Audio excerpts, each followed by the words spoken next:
Hey everybody, just wanted to give a little kind of tip, trick, or I guess a hack on indoor air quality. Obviously, we're going to be facing some pretty bad indoor air quality. Obvious with your forced air systems, be sure to replace your filters. You can get some good ones.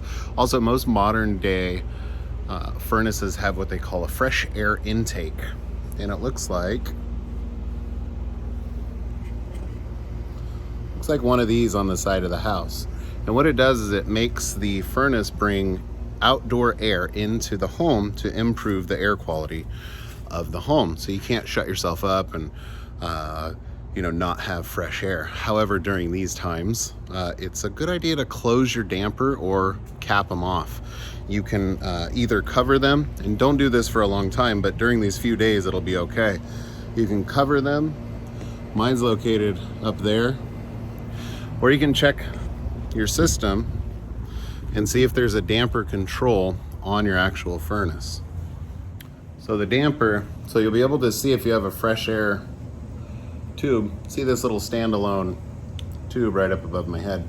So that connects to the outside and brings fresh air into the furnace. Usually you kind of close it during winter or adjust it during winter. Right now it's a good time, if you can, close that thing. You should have some Sharpie markings on the top that say open, close, summer, fall. If you don't and you're unsure if it's closed, you can cover your exterior port. That way you're not getting all this that we're all living with right now into your house. And then obviously keep your doors and windows closed. Again, don't do this more than a couple days, but shouldn't hurt anything, and it's going to help with the indoor air quality. Anyway, hope everybody's safe. Just a little hack. Bye.